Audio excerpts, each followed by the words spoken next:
Class 9 science में अध्याय 6 है ऊतक अर्थात टिश्यू के अभ्यास के प्रश्न हल करेंगे। प्रश्नों की कुल संख्या 15 दी गई है। तो चलिए प्रारंभ करते हैं। सबसे पहले देखिए प्रश्न क्रमांक पहला क्या है, ऊतक को परिभाषित करें, यानी ऊतक की हमें परिभाषा करना है। ऊतक किसे कहा जाता है?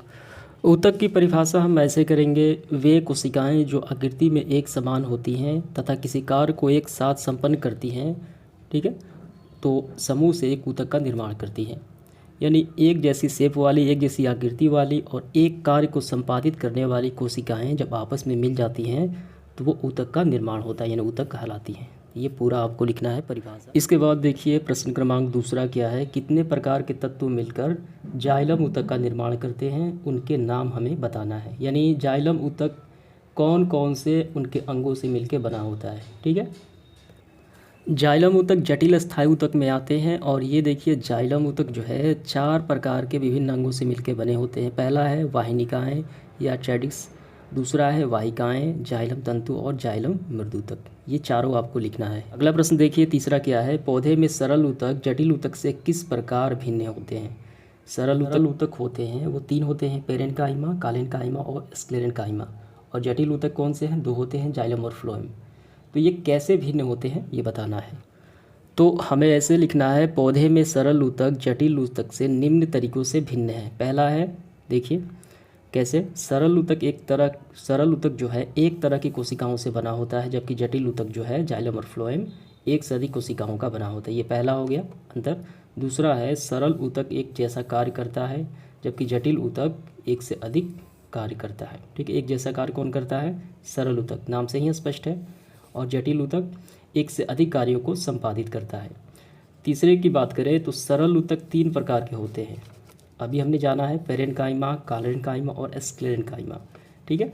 जबकि जटिल ऊतक 2 प्रकार के होते हैं, जाइलम और फ्लोएम। तो ये इसका आंसर हो जाता है। आइए इसके बाद देखते हैं चौथा प्रश्न, कोशिका भित्ति के आधार पे पेरेन्काइमा, कालेन्काइमा और स्क्लेरेन्काइमा के बीच अंतर स्पष्ट करना है, ठीक है। कौन से बिंदु को देखकर? तो हमको ध्यान देना है कोशिका भित्ति के आधार पर। तो देखिए हमें ऐसे करना है, पेरेन्काइमा, कालेन्काइमा और स्क्लेरेन्काइमा।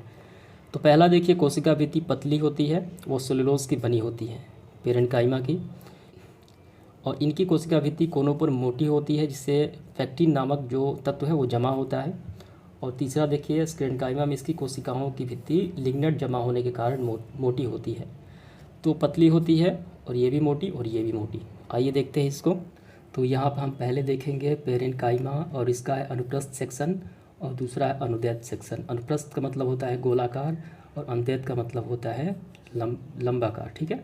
तो पहला देखिए कारेन्काइमा, जो पहला है पेरेन्काइमा अनुप्रस्थ काट में, इसकी कोशिका भित्ति जो है यहाँ पे देखिए ये है, ठीक है। ये हरा जो है ये काफ़ी क्या है, पतली है, ठीक है। और यहाँ पर भी देखिए ये 2 एक ही है, लेकिन इनका शेप अलग अलग करके दिखाया गया है। ये पहले वाला जो शेप है जो है वो अनुप्रस्थ सेक्शन है और दूसरा जो शेप है अनुदैर्ध्य सेक्शन है, ठीक है। अब इसके बाद देखिए कालेन्काइमा। कालेन्काइमा की जो भित्ति होती है ये मोटी होती है, और किनारों पर देखिए यहाँ पे ये मोटी होगी, यहाँ पे ये कौन सा, अनुदैर्ध्य सेक्शन, और ये अनुप्रस्थ सेक्शन। और लास्ट देखें स्क्लेरेन्काइमा, तो इसकी जो भित्ति है काफ़ी मोटी होती है। क्यों होती है? तो इसमें देखिए ये पदार्थ जमा होता है जिसका नाम है लिग्नन, ठीक है। इसी कारण ये मोटी होती है। ये शेप में देखें चाहे ये शेप में देखें। इसके बाद हम देखेंगे 5वां प्रश्न, रंध्र के क्या कार्य हैं वो हमें बताना है। तो पौधे के पत्तियों में छोटे छोटे छिद्र होते हैं, रंध्र कहलाते हैं। पहला कार्य है प्रकाश संश्लेषण तथा श्वसन के दौरान गैसीय आदान प्रदान करना। दूसरा है वाष्पोत्सर्जन के दौरान जलवाष्प रंध्र से होकर बाहर निकालना। ये 2 कार्य हैं रंध्र के। इसके बाद हम लोग देखेंगे 6 नंबर, तीनों प्रकार के पेशी रेशों में चित्र बनाकर अंतर स्पष्ट करना है हमें। यानी ये पहला, दूसरा और तीसरा, ठीक है। देखिए पहला है रेखित पेशी, चिकनी पेशी और कार्डिक हृदय तक। तो ये पिक्चर आपको बनाना है और यहाँ पे जो बातें बताई गई हैं इनके गुण हमें लिखना है, यानी अंतर स्पष्ट करना है। आइए करते हैं। तो यहाँ पे देखिए ये हो गया रेखित पेशी और चिकनी पेशी, और लास्ट में जो है कार्डिक यानी हृदय तक। तो ऐसे हमें करना है। देखिए रेखित पेशी में क्या है, रेखित पेशी की कोशिकाएं लंबी बेलनकार शाखित और बहुनाभी होती हैं, ठीक है। यहाँ पे देखिए लंबी होती है, बेलनाकार होती है, और नाभिक कई होते हैं। बहुनाभिक मतलब कई इसका केंद्रक, यहाँ पे 1 2 3 देखिए। अब इसके बाद चिकनी पेशी की बात की जाए तो चिकनी पेशी जो सेल होती है लंबी, आखिरी सिर नुकीला और एक केंद्रक होता है। तो यहाँ पे देखिए, यहाँ पे आखिरी केंद्रक क्या है, ये क्या है, आखिरी छोर नुकीला होता है और इसमें एक केंद्रक है। ठीक है, ये सब अलग अलग है। ये पूरा हो गया, ये नुकीला है तो इसका में एक केंद्रक है, यहाँ पे एक केंद्रक है। ठीक है, अब इसके बाद तीसरा देखिए कार्डिक में, ये बेलनाकार शाखाओं वाली और एक केंद्र की, इसमें भी एक केंद्रक होता है।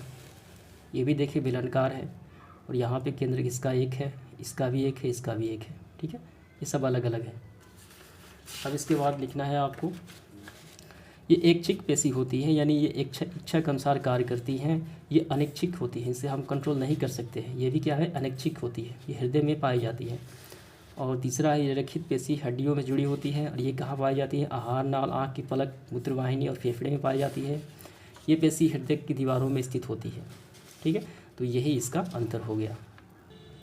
अगला प्रश्न देखिए 7वां क्या है, कार्डिक यानी हृदय तक पेशी का विशेष कार्य क्या है वो हमें बताना है। ये रहा कार्डिक यानी हृदय तक पेशी, इसके क्या कार्य हैं तो हम ऐसे लिखेंगे इसके कार्य को। कार्डिक पेशियाँ जीवन भर लयबद्ध होकर प्रसार यानी संकुचन करती है, जिसके माध्यम से ही रक्त पूरे बॉडी में पहुंचता है। किसके वजह से, कार्डिक पेशियों को। ये कहाँ पाया जाता है, ये हृदय में पाया जाता है। अगला प्रश्न हम देखेंगे 8वां, रेखित, अरेखित तथा कार्डिक यानी हृदय तक पेशियों में शरीर में स्थिति, शरीर में कहाँ स्थित है और इसके कार्य और स्थान के आधार पर हमें अंतर स्पष्ट करना है तीनों में। ठीक है, कहाँ स्थित है, क्या कार्य है और इसके स्थान क्या है। तो ऐसे करना है हमें। रेखित पेशी हमारे अंगों की अपनी इच्छा अनुसार गति कराने में सहायक होती है और ये पेशियाँ हमारे हाथ और पैर में मौजूद होती हैं। ठीक है, ये इनके स्थान हो गया और ये एक कार्य हो गया। दूसरा है अरेखित पेशी, अनेक कार्य जैसे भोजन का पाचन आदि में सहायक होती है। ये हमारी आँख की पलक, पुतलियों यानी मूत्रवाहिनी, फेफड़ों की श्वास नली, रक्त नालिका में पाई जाती है। और कार्डिक यानी हृदय तक की बात की जाए तो ये पेशी जीवन भर प्रसार और संकुचन करती रहती है और ये कहाँ पाई जाती है, हृदय की दीवारों में ये पाई जाती है। तो ये आपको समझ में आ गया होगा। अगला प्रश्न देखिए 9 नंबर क्या है, न्यूरॉन का एक चिन्हित चित्र हमें बनाना है। तो ये रहा चित्र, तो ये आपको बना लेना है। ये केंद्रक, ये क्या है, ये डेंड्राइट, ये हो गया तंत्रिकाक्ष यानी ये इनके जो जोड़ होते हैं। ठीक है, और ये कोशिका है। तो ये पूरा आपको चित्र बनाना है। अगला प्रश्न देखेंगे हम 10 नंबर, निम्नलिखित के नाम हमें लिखना है। यहाँ F तक है। देखिए क्या है, पहला ऊतक जो मुंह के भीतरी अस्तर का निर्माण करते हैं, यानी मुंह में जो पाई जाती है उसका नाम क्या है। ऊतक जो मुंह में, त्वचा में, आहार नाली सारे जगहों पे पाई जाती है, एपिथेलियम ऊतक आपको लिखना है। एपिथेलियम ऊतक यहाँ पे देखिए।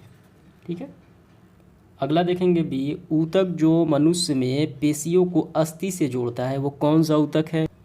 यहाँ पे देखिए ऊतक जो पेशियों को अस्थि से जोड़ता है, कंडरा यानी टेंडन उसे कहा जाता है। ठीक है, अस्थियों को मांसपेशी से जोड़ता है, इसे कहा जाता है टेंडन यानी कंडरा। इसके बाद सी नंबर देखिए, ऊतक जो पौधे में भोजन का संवहन करता है, ये हम सभी जानते हैं, ये फ्लोएम हो गया। जल का करता है जाइलम, तो ये यहाँ पे हमें लिखना है फ्लोएम। डी नंबर देखिए, ऊतक जो हमारे शरीर में वसा का संचय करता है, स्टोर करता है, उस ऊतक का नाम बताना है। वसा का संचय करने वाले ऊतक का नाम है एपिडो। ठीक है, एपिडो यानी वसा का संचय करने वाला ऊतक हो गया, तो आपको नाम लिखना है एपिडो ऊतक। उसके बाद ई नंबर, तरल अधात्रि सहित संयोजी ऊतक, तो ये रक्त हो गया। मस्तिष्क में स्थित ऊतक कौन सा है, ये तंत्रिका कोशिका हो गया। तंत्रिका ऊतक हम यहाँ पे लिखेंगे। 11 नंबर देखिए, निम्नलिखित में ऊतक के प्रकार की पहचान हमें करना है। ठीक है, तो त्वचा कौन सा ऊतक है, पौधे का वल्क में कौन सा ऊतक है, अस्थि कौन सा है, तो ये सारे हमें लिखना है। तो हमें ऐसे लिखना है, त्वचा में पाया जाता है सल्की एपिथेलियम ऊतक, पौधे के वल्क में पाया जाता है पेरेन्काइमा, अस्थि में संयोजी ऊतक, ये रक्त में भी पाया जाता है। विकीय नलिका स्तर घनाकार एपिथेलियम, संवहन मंडल जटिल जो अस्थायी ऊतक है जाइलम और फ्लोएम। ठीक है, तो ये आपको लिखना है पूरा। अगला प्रश्न हम देखेंगे 12 नंबर, पेरेन्काइमा ऊतक किस क्षेत्र में स्थित होता है वो हमें बताना है।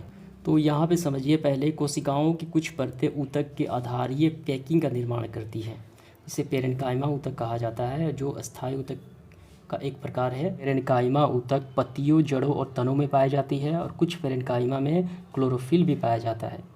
ठीक है, और बस यही आपको लिखना है। अगला प्रश्न देखिए 13 नंबर क्या है, पौधे में एपिडर्मिस की क्या भूमिका है वो हमें बताना है। तो हम ऐसे लिखेंगे, एपिडर्मिस पौधे के सभी भागों में बाहरी रूप से रक्षा करती है। ये जल का क्षय रोकने के लिए मोम जैसी एक परत का निर्माण करती है तथा परजीवी कवकों को प्रेस से पौधे की रक्षा करती है। 14 छाल यानी कार किस प्रकार सुरक्षा ऊतक के रूप में कार्य करता है। तो ऐसे करना है, छाल में सुब्रेलिन नामक पदार्थ होता है जो इन छालों को जल विरोधी बनाता है, जिस कारण ये जल को बाहर आने से रोकता है और ये इस प्रकार छाल सुरक्षा ऊतक के रूप में कार्य करता है।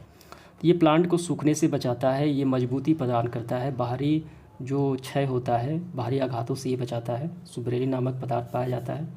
ठीक है, तो ये आपको समझ में आ गया होगा। इसके बाद देखिए आखिरी सवाल क्या है हमारा, निम्न में दी गई तालिका को हमें पूरा करना है।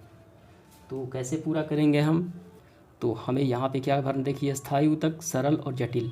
सरल ऊतक 3 प्रकार के होते हैं, जहाँ हमें भरना है पेरेन्काइमा, क्या लिखना है पेरेन्काइमा, दूसरा कालेन्काइमा दिया गया है, तीसरा है स्क्लेरेन्काइमा और जटिल में जाइलम और यहाँ पे फ्लोएम। ठीक है, तो ये आपको समझ में आ गया। तो समाप्त होता है आज का सेशन, धन्यवाद।